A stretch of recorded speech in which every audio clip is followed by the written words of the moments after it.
What's up, everybody? What you're about to see is a conversation between myself and my buddy and colleague, Forrest Whitehead, as we have a conversation about what it means to be a real producer in the modern world in the music business. The music business has changed tremendously. There are more options than ever, and we pretty much talk about a wide variety of what it means to be a real producer, how we've been able to have our success in the music business, and more. Here we go. All right, what's up, guys? We are here with Forrest Whitehead, and super excited to just have this conversation where this is a topic of conversation that, Forrest, you and I have been talking about quite a bit, actually, just like sort of in a way. I mean, enough to where on one of our more recent phone calls, we're like, we should just record this conversation because it'd be really valuable for people. But in light of all the different directions that you can go in the music industry, the music business, music industry, music business. I see them as slightly different, but essentially what is a real producer? What actually makes a real producer? Social media, you got TikTok, YouTube, Instagram. Is Facebook even a thing still, really? I mean, It's hanging on there. Obviously, I built my entire career on YouTube, and that has been how I've been able to do what I've been able to do. We're almost at 90,000 subscribers, which is crazy. And then you, Forrest, you've built your entire career in Nashville. Can you just take a second and just tell everyone kind of what you've done, where you're at, what you've been doing the last 10 plus years? Yeah, man. Well, I'm originally from Shreveport, Louisiana. I moved to Nashville right out of high school just because I had to figure out a way to, do music and figure out how to pay the bills with that. So for me, it just made more sense to be here in town. I started out playing guitar. Then, I started hanging around a bunch of songwriters, writing songs. And then, I kind of just realized the value of production and getting your songs cut, being able to make a great demo, and fell into the production world, learning production early whenever I moved here to Nashville. And that served to be the best thing I could have learned because it just opened, opportunities up for me as a songwriter. And, it just really, I don't feel like had I not gone the production route, maybe I don't think I'd still be in this town as a songwriter. Not that I'm not proud of what I write as a songwriter. It's just more about, it goes to show you the freedom that you have whenever you can produce a record, on a laptop. So that's the reason I moved to Nashville, is I just wanted to make money with music. And I didn't care if that was being a songwriter, guitar player, or a producer. But when it comes to being a real producer, I still believe it's the same thing. Are you making money by your skill of producing? Like, are you being able to pay your bills? Can you support your family, go out to eat, take care of, the major things in life, like a mortgage and health bills and all that? If you can produce music and take care of those things, like, that's success to me. Yeah, I totally agree. I guess that's it. Video over. Well, I'm just kidding. But dude, you've had a ton of success, and I think that's the thing that people need to notice as we're having this conversation. Like, you have 2 Grammy nominations. Yeah, man. You've got hit songs. Yeah, dude. Kelsey Ballerini was a huge project that really, took off 2015.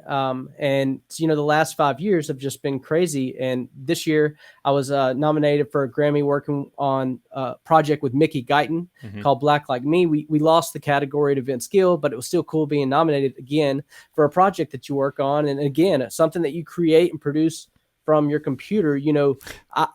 I came to Nashville at a time where a lot of people were still using studios and booking, the full band and everything. So it was kind of being the dark horse, doing everything on your laptop. And I know that's the way you work too. Yep. And now it's kind of normalized here in Nashville, but it also goes to show you, like, you don't have to be in Nashville to get that same quality. So if you're a producer who can learn the skills, it doesn't matter where you are. If you can make money with those skills, learning from professionals, then you can apply that and it can be a business for you. And that's success. Are you making money by what you're producing, or is it just a hobby for you? Yeah. Because it's a very sure line in the sand for me that this is something, whenever I invest in this, I want it to bring me a return monetarily. And I've just always carried myself that way. And when I spend my time doing music, how can it be as commercial or as, for me, it's like pop ear candy. Like, how can I get more people to like what I'm doing? And a lot of people don't like that. Oh, that's a sellout. I'm like, I'm trying to do what I love for a living and provide a living for my family. you Well, know, I guess so the question, because so just to dig into that real quick, because yeah, what you're saying, like, oh, you're a sellout. Do you like the music you make? I love the music I Then you're make. not a sellout. Like Yeah. that. So Here's the thing: people try to input their own like philosophy on you as a creator, yeah, where so they're true. like almost like you should feel guilty for the music you're making, and it's like, well, this is why all pop music sounds terrible. It's like, well, I enjoy making the music I make, so I don't really care what you think, because that's the thing that's so crazy to me. And I made a video about that. Like it was called "Don't Make Someone Else's Music," and the whole idea is like, dude, just like make the music you want to make, and like if people don't like it, who cares? Yep. And man, like that's such a crazy thing though. Like what you're talking about, like the whole like sellout thing. The music business right now, in terms of genre and style and stuff like that, is more diverse than it's ever been in human history. Yeah, because Like more you can do people anything have you want. access to it. Yeah, they can listen to anything. It's not spoon fed to them through FM radio anymore. And so it just goes to show you that there is more opportunity out there for your music to get found. So it's your Hmm. job to produce quality records that you can learn how to do on your laptop. And we all have the same tools. You know, you don't have to be in Nashville, New York, LA to have success with production, you Yeah, know? I totally agree. I think so. Here's kind of one of the things I think a lot of people, myself included, and we've talked about this too, like pretty extensively. The idea of like being a social media producer, like not producing artists, not doing the whole like traditional path of signing contracts, getting into a record label or a publishing deal, and all of that stuff. I know for me, like I've had some insecurities personally, and like I said, we've talked about this, of like, man, like maybe I need to start pursuing like working with bigger artists, or maybe I need to be pursuing this, or maybe I need to be doing that. And deep down, I've had to come to terms with the fact that like all of those things are things that are essentially like expectation versus like what I actually want to do. And I think bottom line, when it comes to like being a producer, being a songwriter, being an artist, or any sort of creative in general, there's a certain point at which you just have to really evaluate internally, like what is it that I actually can get excited about, and what is it that I can actually be passionate about and do the things that I want to do. And then if you can find ways to make money with that, which you and I think we're in agreement on this, like you can find a way to make money doing just about anything. And you can find a way to build that into a business doing just about anything, especially today with the internet and the tools that we have accessible to us. But I think the idea of like a real producer, there's kind of like I personally feel like I'm trying to break the mold a little bit of like, what does that even mean? And like when someone says, well, you're not a real producer, like I've had comments like that on my YouTube channel. Well, you're not a real producer. It's like, well, what the heck? Like, by what standard are we talking about? Like, what does that even, and it's hard to have that conversation in the comment section, obviously. But yeah, I mean, like you said, it's like if you are creating music and turning it into something that is a business, you're a real producer.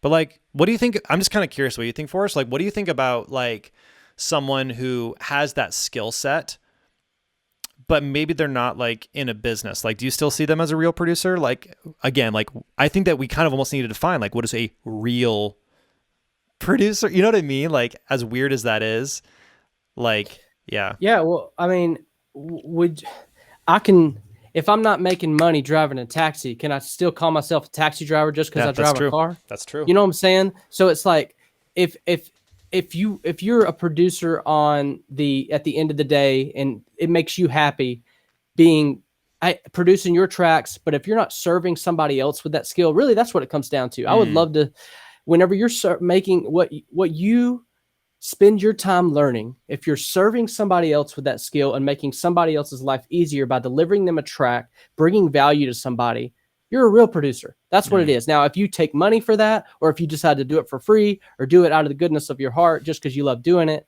like you're a real producer. If you're exchanging value and trading something that like you have spent years learning to do and doing that for somebody, you're a real producer. yeah.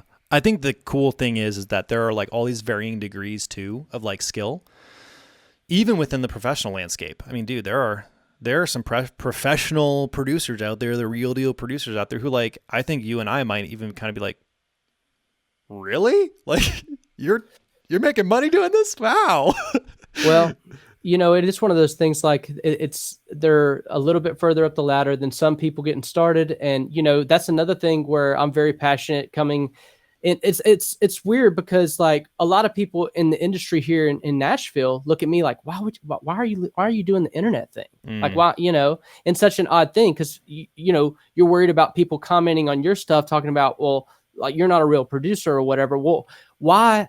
Why does the internet or branding yourself on the internet or selling sample packs or having a successful YouTube channel, why do people look at that as any less of accomplishment of having a professional mm, song cut? That's what I want to know, because I don't have 100,000 subscribers. I don't have brands reaching out to me. Yes, I've had Grammy nominations, hit songs. I've made a hell of a living writing songs, and it's been amazing. But at the end of the day, I've been pursuing a different lane than people that are more solopreneur, building a business for themselves, having more control over the asset that they're building. Because mm. quite honestly, if you're going to play the music industry game like I have, you're not owning a whole lot of what you're creating. And that's just the reality of it. And that's why through the products that I'm trying to create through Music City Playbook, I educate people on what you give up to play that game. Yeah. Because is it really worth it? I don't know. It's up to you to decide. How bad do you want that commercial legitimacy, or is your path more, serving through, on YouTube or whatever that may be, that still can be a money generating life. It could be a lifelong thing for you. I Yeah. would say building a YouTube channel is more of a lifelong career than being a songwriter. Think about it. Yeah. The and man, the whole control thing as far as like owning what you do is so big. And I think it's one of those things that like a lot of people don't think about. And they're not thinking about. Could you kind of like fill everyone in on like what would a deal look like for a songwriter, producer, someone who's like, I want to go, like, I want to make like number one records, like essentially what, obviously you can do that independent, like you can, but obviously it's totally different path. Yep. But like, could you just fill everyone in on like what you're talking about of like giving up ownership and like not really owning what you do? Can you just fill people in on what you even mean by that? Yeah, man. Very, very quickly, as a creator and a songwriter, you own 200% of what you create. So you have, your publishing, and then you also have your writer's rights. And, when you create a song, you own 200% of this asset now. Now, if somebody picks that up and does something with it, it becomes successful. The most valuable part is both. A lot of people like to say that it's just the publishing, but I will say writer's rights is still very valuable. But what I'll say is, when you sign a publishing deal and make that decision to do the traditional route of pursuing the music business, they're going to take all your publishing, no doubt, unless you have so much momentum Mm-hmm. that they're willing to do a co-pub deal with you. Which That which deal, which means you have to like essentially build your own asset in yeah, order to yeah. even be able to negotiate that in the first That's place. right. So you have to have so much momentum and have things so much going on, even just for them to not be willing to take all of your publishing. So still, you have 200% of the song. They take 100% of the publishing. You keep 100% of the writer's rights. The problem with this is later down the road, if you want to sell that publishing or sell that asset in a catalog sale, if you tie it up with the publishing company, they're going to have all kinds of terminology to where they get first right of refusal, that, you have to be recouped before you can sell it. Like, they tie up all of, really pretty much what you create under the deal of that contract, depending on your deal, is just completely in their court. And man, even just the last couple of days, there's a friend of mine that I'm trying to help produce a record, and it's crazy what publishing deals will tie up and prevent you from doing in your career if you sign the wrong one. Mm-hmm. And that's all I can really say. But I'm very passionate about educating songwriters on what pub deals look like, and that's part of the path to leaning in online, because there's not good education out there. I know whenever I, first moved to Nashville, I couldn't type in on Google like how to get a publishing deal or how to get a song cut or whatever that is. Mm-hmm. It's just like there's more access to anything that you want to learn online now. And for me, I want to educate songwriters on how to not get screwed, because I'm very passionate about that. Yeah. Well, And I think this is where the industry is changing, and it's been changing for a while. Like, I think it'd be easy to be like, oh, this is all new. It's like, this has actually been going this direction for a while. I think it's just, especially like COVID, I think really amplified this a lot.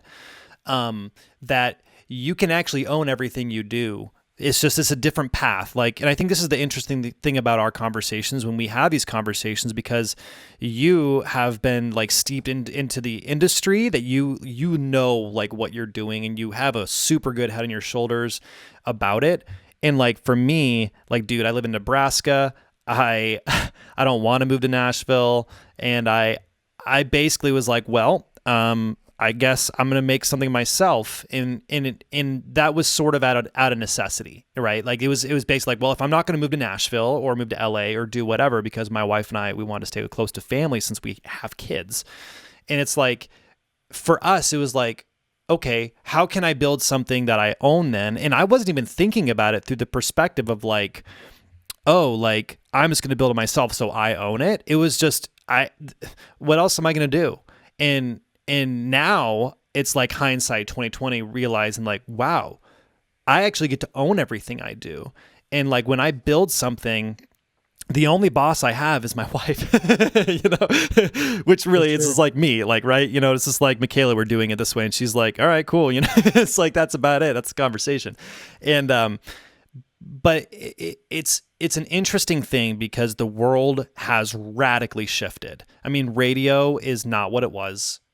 You got Spotify now, and then people complain about it. Like, here's the thing. There's always going to be something to complain about. But the thing is, the people who are successful and the people who thrive are typically not the complainers. They're typically the people who'd say, okay, that's the way it is. How do I make it work? And how do I build something myself? And like, how do I actually do it that way?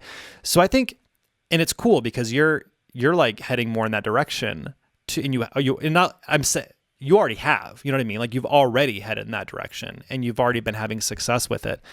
And I think you're a great example of someone that like, yeah, you don't have, the subscriber count that I have, but like you are already building a successful business without that. Like you don't have to have 1 million subscribers to do something big. You don't need 50,000. You don't even need 10,000. Like you can build something on day one and start just cultivating and nurturing. Are you going to make the big bucks on day one? Obviously not.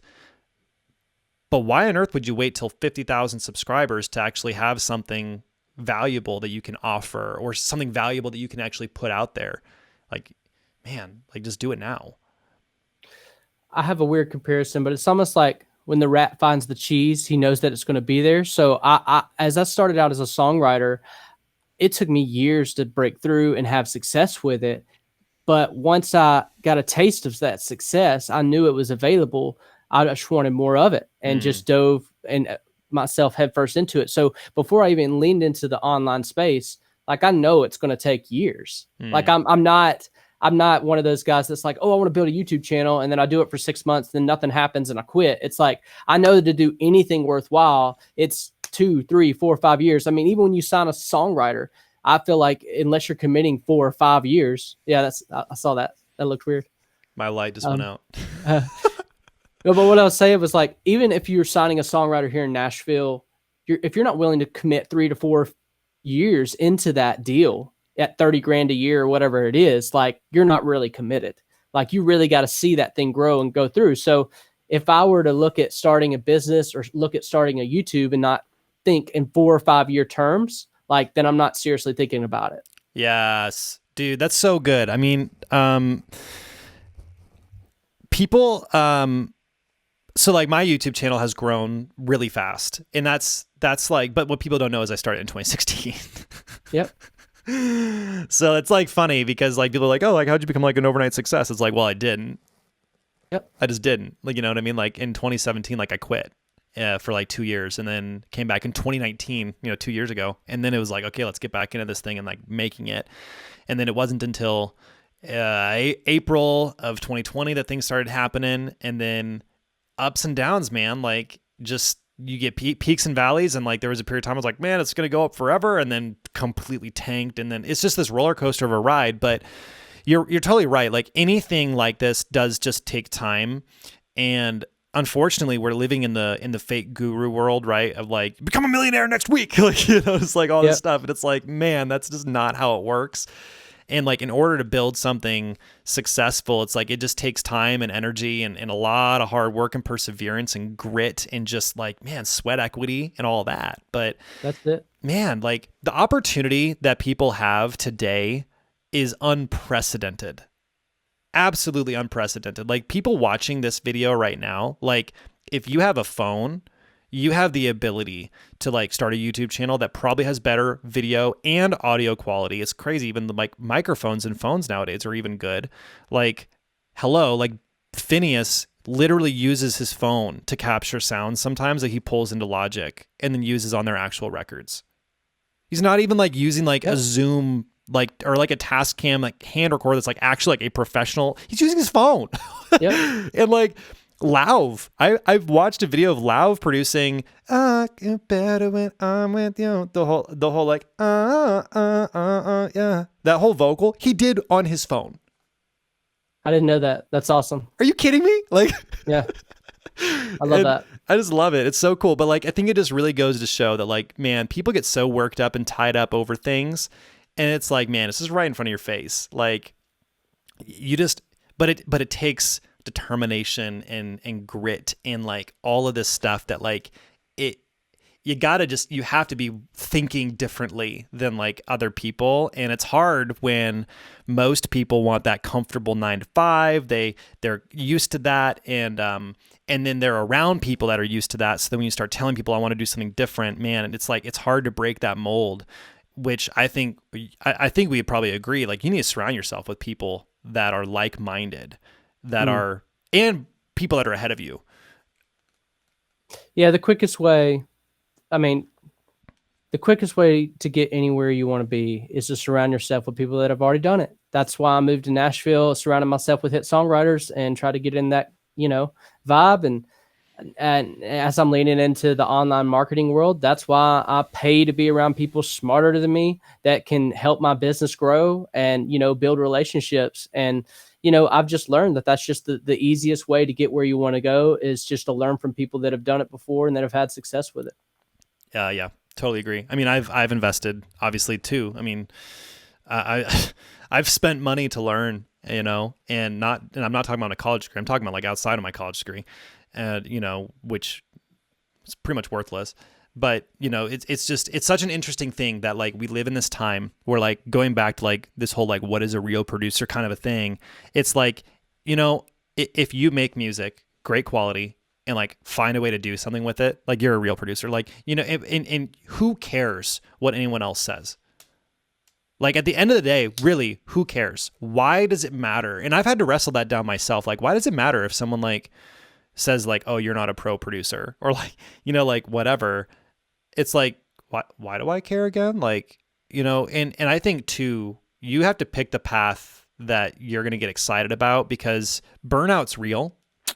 For sure. Like, I did the freelance thing, and when I was starting out, I was 19 when I got my first paid job scoring. Have I told you this? Like, I was 19 and I got a job scoring for a film production company, like doing custom music for them, and like doing like commercials and stuff like that.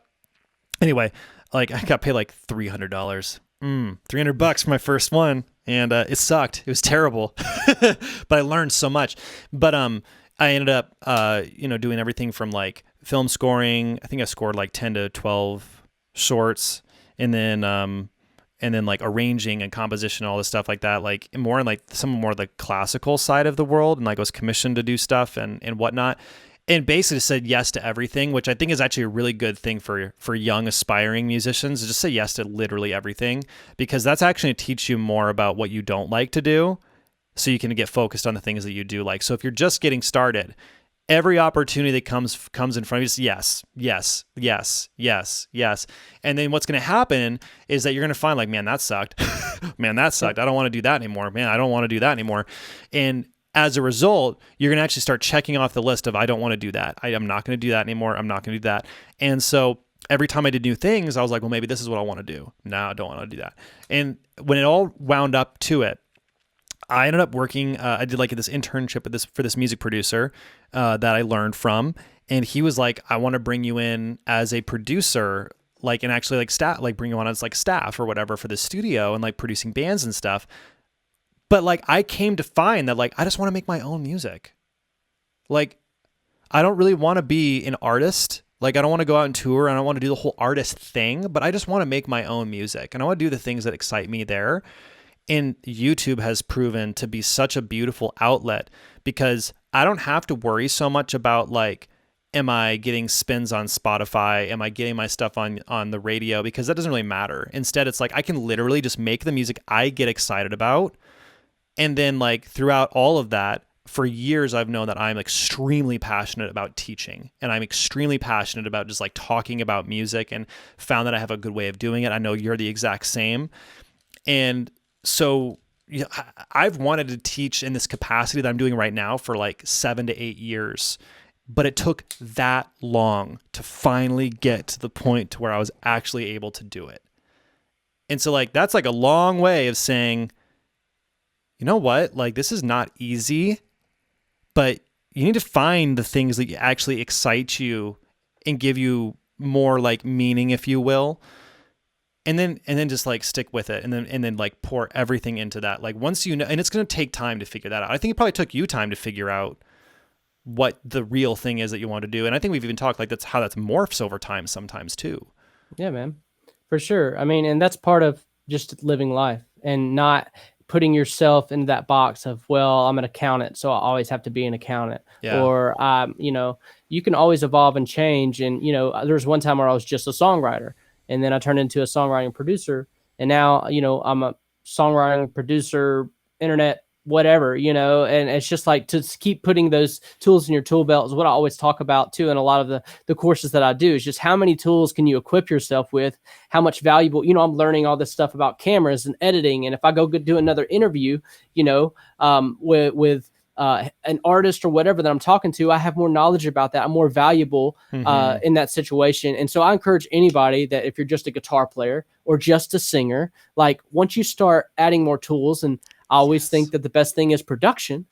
If you start incorporating that, and all of a sudden now you can make money from your home studio, recording your guitar, recording your vocal for somebody else. So that's what I'm saying. Back to the real producer. If you can create value for someone, no matter if that's creating a YouTube video, sending them a track, being able to just do something for them that they can't do themselves, that is valuable. And that's being a real producer.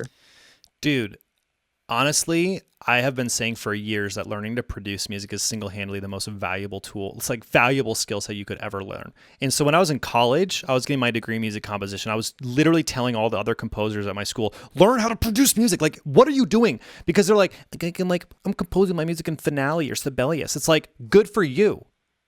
Right. Who wants to listen to that playback? Yeah. No one. No one wants to do that. Film composers, like most film composers nowadays, they are creating insanely high quality reels. Like when they're scoring, they're no longer scoring in Finale or Sibelius. They're using Logic. Yep. Like Logic is like the tool of choice now for film composers. And obviously there are others like using Cubase and whatever else, but Pro Tools is obviously still standard for like the actual sessions, but like those demos are being produced using like Spitfire, Native Instruments, and East West Quantum Leap and all these sample libraries. And those composers legit have learned how to become producers. And so there's this really interesting thing where it's like, if you want to be a songwriter, you want to be a composer, you want to be anything. Like I have a buddy of mine who's a phenomenally talented pianist, and he now has like millions of streams on Spotify. His name's Philip Daniel, which all y'all listening, like you just need to go check his stuff out. He's absolutely incredible. And he's now on MusicBed. He's on Artlist. He's getting his music licensed, and he's doing this like ridiculously beautiful like piano music. He's a classically trained piano pianist. He and I studied out on the same guy when I was in high school, and he realized, man, like if I could just learn how to record my own music, I could just put out way more. And he did. And now the dude is able to literally just build catalogs of music that he's doing himself, and he's getting it on television. Like I'm pretty sure he's had music like on Discovery Channel now. and like he's interacted with someone from like National Geographic about his music. I mean, you can't do that if you're having to pay $2,000 every song. Nope. No way. So like if you really want to build something, it's like learning that production skill set is so stinking valuable, because there are always going to be those artists who just don't want to produce. They don't want to do it. They want to focus on their thing. They want to be doing their own thing, right? So there's always going to be that need and demand, but like, man, if you have the passion or the interest or the desire to learn how to record, the cost of one song will get you a nice studio. People do what they have to do, right? So if people are never put in the situation where they feel like they need to do, like learn production. So for me, whenever I moved to town and I started writing songs and I didn't have a publishing deal and I got a demo bill from a studio in town that was like half of it was $400. And my other co-writer who had a publishing deal, they took care of his half. Well, I'm stuck with this 400. Man, I kept those bills like in the corner of my dresser. I never paid them for a long, long time because I was broke. But that was the motivation for me to learn. I was like, if I can make demos on my laptop, I no longer have to rely on going to a studio. And at 2011, at the time here in Nashville, like that was how I got into it. It was like, I can't afford demos. I want to write songs. So let me learn production. So it really just depends on how important you feel like it is. Cause yeah, on the other side of it, after we've learned this stuff, we can tell people all day how great it is to have the freedom to be able to do this and provide value and make money with it and save money with it. But unless you make the decision yourself and see the importance yourself of how it's going to make your life easier, we can sit here and talk all day long about it, but we know the joy on the other side once you make that commitment and go through the grind of learning it. And it's something, like you said, you can carry and keep the rest of your life. I agree 100%. And man, I to just like shift the gear a little bit, because, and it's in the same vein here, but I think one of the most important things is to work on skills that are like high value skills. Like, so producing in the grand scheme of the world of music, being able to create a recording, be able to create a master is like an insanely valuable skill, because very few people can do it. Very few people, because obviously there's a barrier to entry. There's actually multiple barriers to entry. You have to get the gear, and then you have to learn. And that learning process is very difficult because, I mean, we know this, production is a fusion of a lot of different skills in the music side, because you have to understand arrangement, you have to understand like how to actually like compose, and you have to understand performance, how to perform like MIDI and effects and just all of this stuff that you have to understand how to do. And so there is this kind of barrier to entry, but if you can be one of those people that learns that high value skill set, it's the same reason why, like, for me as a business owner, like marketing and sales and understanding like building systems and understanding like how to be more productive and these types of things, those are actually very high value skills, because those are skills that are going to come back and that you can repackage and repurpose over and over and over and over and over again, that will help you build something successful and meaningful. And whether that's building your own business or being a solopreneur or freelancer or whatever the case it may be, is like, man, those skills are so valuable. In production, I think, in the world of music at least, is one of those high value skills that if you can learn how to do that, you can kind of pick your own adventure. I mean, I can't preach it enough, but like, to people that do want to move to town and become a songwriter, your value shoots up so much whenever you can walk into a publisher and that publisher knows that you can deliver a killer demo. That is a different edge that they can pick up the phone and call somebody else and say, hey, look, I got another track writer. He's an excellent songwriter. He does tracks. Can I get him in with your people? Again, it's just leveraging your value. So the only reason I'm passionate about teaching people, what I've learned over the years, is because there was a time where I was so freaking frustrated, and I didn't feel like I could get to that quality. But after years and every day doing it and looking over the shoulder of people better than me doing it, and like, you just pick these things up. And, that's why I know that when people spend time, even when I spend time on your channel, when people spend time on my channel, you can break it down and learning and progress someone so much faster.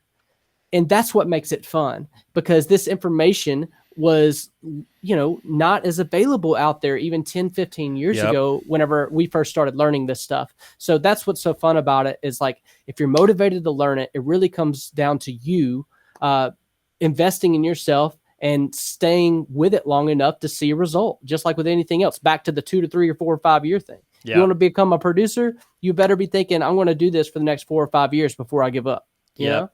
Yep. I think that's so good. And I mean, yeah, dude, I love that. And so you know what's so fascinating to me is just the modern, like the world that we live in now with the internet and everything. It's like, it kind of, I know we've talked about this too, but like, take Kyle Beats. Obviously, like, we're not beat makers, we're not in that style, but like, I've been so fascinated with him because he's one of those guys who's very open about like, yeah, like I don't like go after placements. Like I don't have any placements. The dude has 500,000+ subscribers on YouTube. He has a multi-million-dollar company that he's running, and he doesn't have any placements. But like, anyone who watches his channel is going to know, like, he's obviously really good at what he does, but like he's been very disciplined about determining what he wants out of his life and like what he wants to pursue and what he wants to focus. That's been really inspiring to me, and like also really kind of empowering to me to basically say, okay, like, what is it that I actually want to do and pursue and go after? And then like, essentially, like I said, pick your own adventure. Then how do I actually step to make that happen? And obviously, doing the things that you want to do in life does not mean that it's easy. I think some people have this idea or concept like, if I can just do the things I want to do in life, then every day will be easy. And that's just not true. Because like, in order to do those things, in most cases, you have to do the things that are really hard to get there in the first place. And so, like, for me, like, dude, I remember like it was yesterday when I would get like 50 views on a video. That's me right now. And it's like, I remember that though, but like, I know how that feels, you know what I'm saying? Yeah. So I know exactly how it feels to post a video and like that feeling of like, I don't even want to look, cause like, what is it going to be or whatever. And I remember how that feels, and I remember how that can be deflating and how that can be like really difficult. But it's like I said, like, to get to where you want to be, you sometimes have to just do things that are really hard, like being consistent. And like, I look back on, I don't know if I ever told you this, dude. So when I quit back in 2017, it was 2017 that I just was so burned out, and I was like, I just need to take a break, and I just need to reset. It was in May or April. It was April 17. I posted the last 2 videos. Okay. I came back 2 years later, and those 2 videos each had like 50,000 views. Dang it! Like, it's like, I was so mad because I was like, I was that close, and I quit. What the heck? And like, it's like, how many people are like digging, and and I quit. And then you can zoom out, you see those pictures like that where you zoom out and you realize they're like a foot away from gold. You know what I'm saying? And so it's like, you have to just keep going. And I think your perspective is so healthy of just like, you got to be in for the long haul. I didn't have that wisdom and maturity at the time. I think I was like fed up that I made no money doing it. Like, I was making money doing other things, but I wasn't making money doing the thing I actually wanted to do. And I got so fed up and frustrated that I quit. But dude, I only gave it, I don't know, 8 months. 8 months. And I wish I would have had the maturity level that you have, back then to just say like, I'm going to give this like 2-3 years. Man, it's one of those things, like, I really believe with anything, we can't make things happen. You can't make your producing career happen. You can't make a cut happen. You can't make success happen. But what you can do is allow things to happen. And when you allow yourself to believe that it's worth to get up, put in the time, allow yourself to believe, and change that thought process of, I got 50 views on my video, to I got 50 views on my video. Yep. Have that type of intensity at the beginning. And then whenever it turns into, I got 500 views, then that turns into, I got 500,000 views, and I know you've experienced that. I can't even imagine what that would be like. But I'm going to allow myself to imagine what it would be like. I Yeah. can't Yep. make it happen, Yep. but I can visualize it. I can work towards it. I can get up every day and invest and do all I can to make sure that that comes to pass. And the key to it all is finding joy in the journey of doing it. You know, I was a broke songwriter for a long time, driving my grandma's car, living out of a travel trailer. And it's like, I had to be loving what I was doing to keep doing that. But I just knew that if I held on long enough, I'd meet the right person and I'd have the right break. And that eventually happened. And so it's not so bad whenever you're at the bottom if you can allow yourself to believe and see yourself at the top, Yeah. you know? I agree with that too. Like there's this, it's weird. It's actually really bizarre because your attitude matters so much, and like how you think matters so much. And I think there's like this, and it's hard to put your finger on it. It really is. Like it's hard to put your finger, especially like once you start actually having success, and you start making money and you start actually doing things that you're like, wow, like a year ago, like I never would have even dreamt of being where I am. Like no joke. Like, 2 years ago, if you would have told me where I'd be right now today, like where my business would be today, I would have been like, are you kidding me? Like how would that be? And then now I'm looking at it and I'm like, there's no limit. Like I like mentally I'm at a place now where, and that's taken so long to just like develop and work on. But like when you start getting to a point where you can say out loud things that other people think is just bonkers, like absolutely insane, just crazy stuff, like like they think you're just like you've lost your brain. Like if you can, and then like if you actually believe it, like there's a certain level at which, and it, again, it's weird. I don't know how or why, and I can't describe it. And I know you're probably the same because we've experienced similar things just in different ways.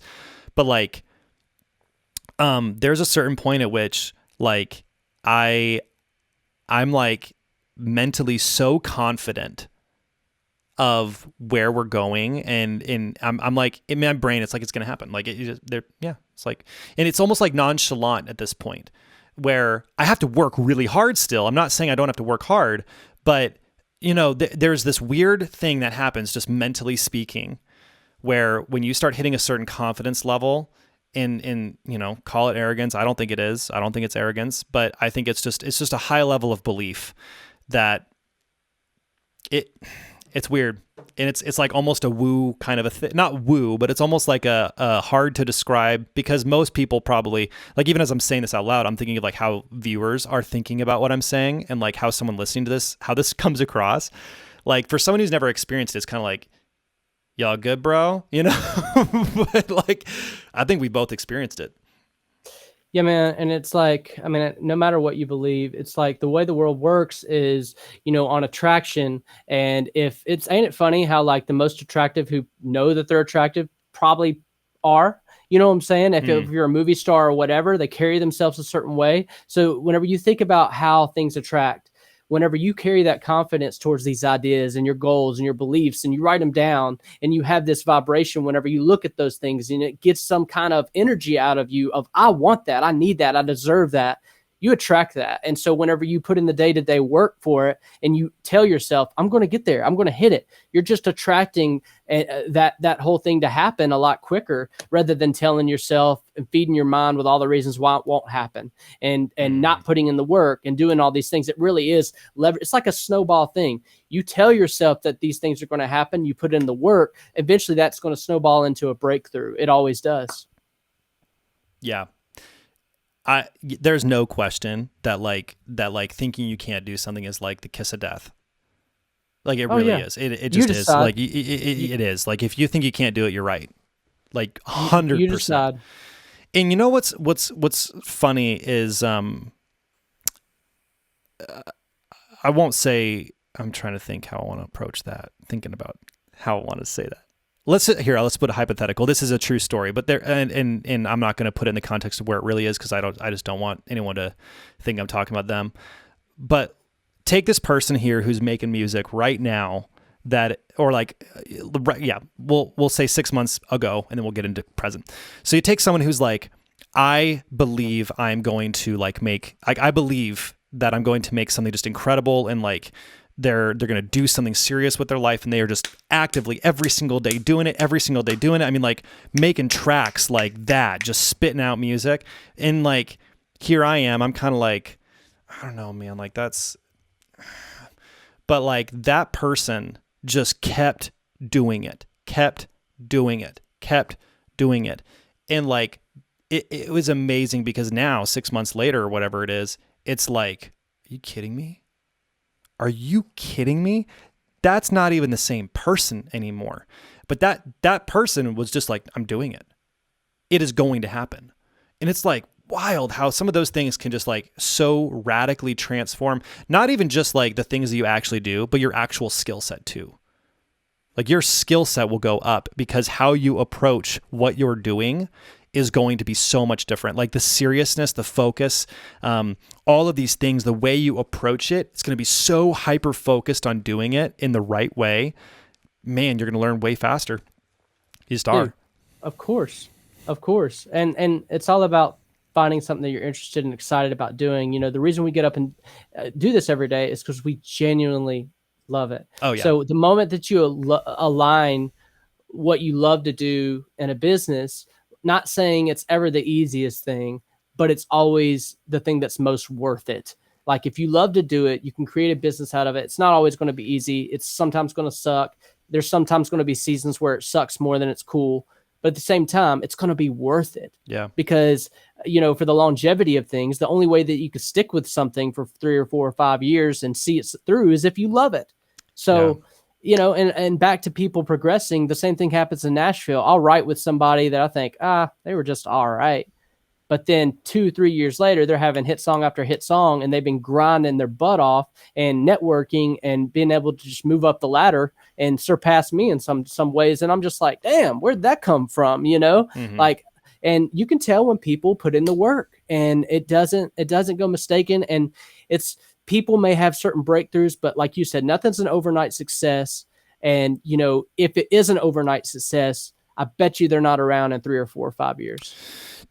Oh, dude. Okay. Failure is the best thing that has ever happened to me. I think most people think that's crazy.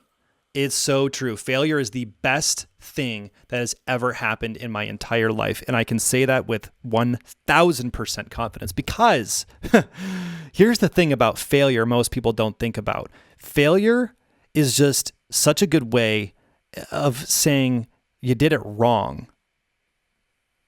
And what's the response to that though? Why? Asking the question, why? If you do something and you just immediately have success, you might not even know why.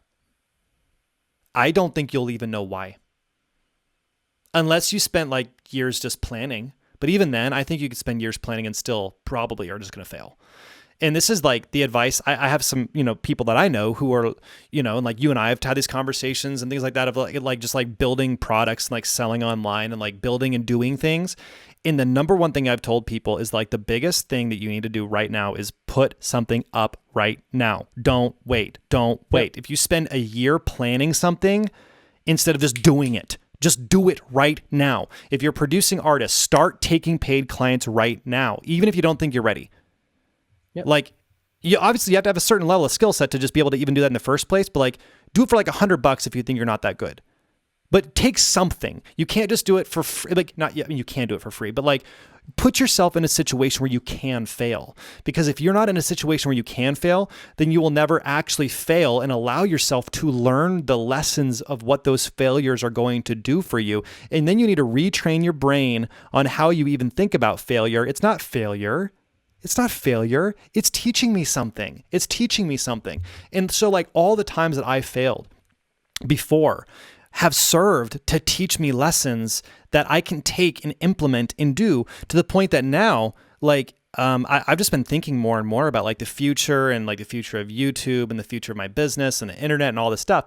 And I'm just like recognizing that all of the things that I've learned and skills that I've developed, and obviously this is more like high level skills from an entrepreneurial standpoint, not so much like the producing standpoint, but just like business skills, marketing and understanding like how sales process works and stuff like that. In a way, it guarantees long-term success. Because if one thing fails, the skills that I have acquired I can use to do just about anything. I could build just about any business because those skills are transferable. And those things are all transferable. But if you never give yourself the ability to fail and allow yourself to fail, it's like you're just never going to know why it actually worked in the first place. That's why marketers just test everything. That's why the whole thing with marketing is test, test, test, test, test. A good marketer is never going to say, if we do it this way, it'll work. No, a good marketer is going to say, we're going to try it this way, but we're also going to try it that way. And whichever one performs better, we're going to go with that one. And then we'll test again. We're going to continue testing. And the reason that you're doing that is because you are intentionally trying to find what doesn't work so you can focus on what does. Anyway, rant over. That was like a TED Talk right there. It's really good though.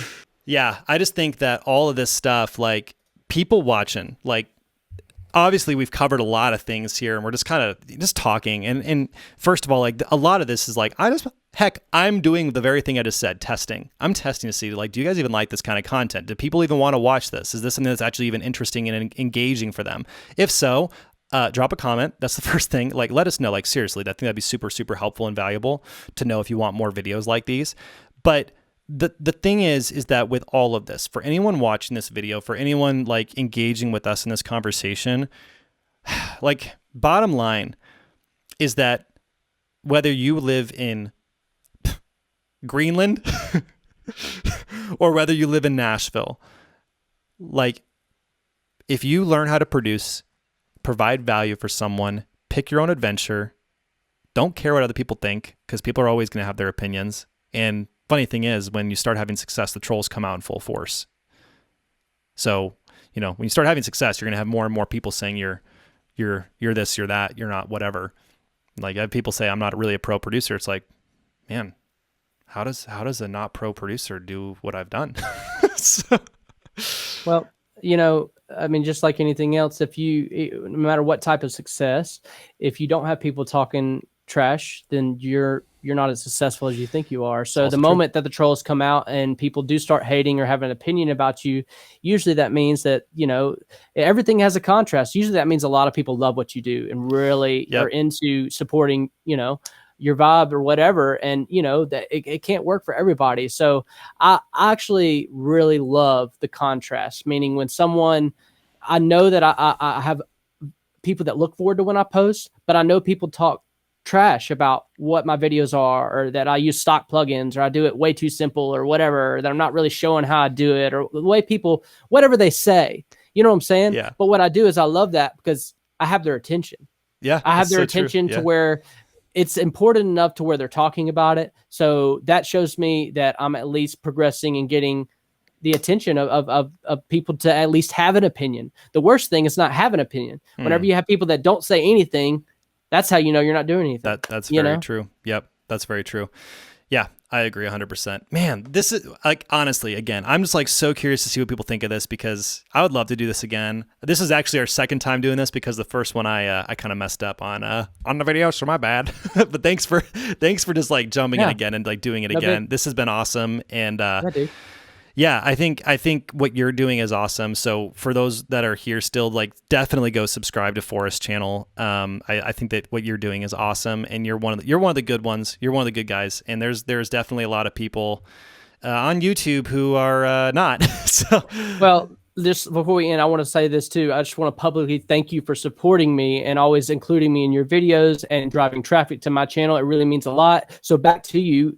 All you subscribers out there that are listening right now, Nathan genuinely is one of the good ones. We met, you know, online. I flew him out, or he flew out to Nashville. We hung out here for a week. We made music. So we spent time together. This is not just something to where we just kind of hang out and talk to do online videos. We actually are friends or whatever. Yep. So you never know who you're going to get online. That's the truth of it. You never know, especially with all the online gurus always trying to sell you all these courses that fix your problems. But whenever it comes from a true heart of, I have a heart to teach. I want to help somebody have the same type of breakthroughs that I've had. If you want your tracks to sound like Nathan's, go take his course. If you want your tracks to sound like mine, let me teach you how to do that. It's that simple, you know, because we're genuinely passionate about it, and we're not doing this unless we love it. And we both love it. Dude, I think that's so good. And here's the thing too, like if people resonate with you, they should learn from you. If people resonate with me, they should learn from me. And like different people are going to resonate differently. And if someone is saying you have to take my thing in order to be successful, red flag, That's right. red flag, because like there are lots of ways to learn. And I've been very, very transparent about that too, that of course I want people to look at my course. Of course I want that. But ultimately, I might not be the right guy. I just might not be. Someone else might resonate better with you. Someone might resonate with Forrest more than they resonate with me, and that is 100% fine. This is a very big world that we live in, and there are a lot of people that are doing stuff in it that are really cool. And so anyway, all that to say, dude, I so appreciate you. And like, again, I'm glad you reached out to me back last year, because it's just been such a good relationship to get to know you. And like I said, go subscribe to him, subscribe to me, comment. We'd love to hear what you guys thought was the most valuable part of this whole thing. Yep. And if you guys want, we'll definitely do it again. Cool. Appreciate it, Nathan. Peace out, bro. Have a good one. See you later.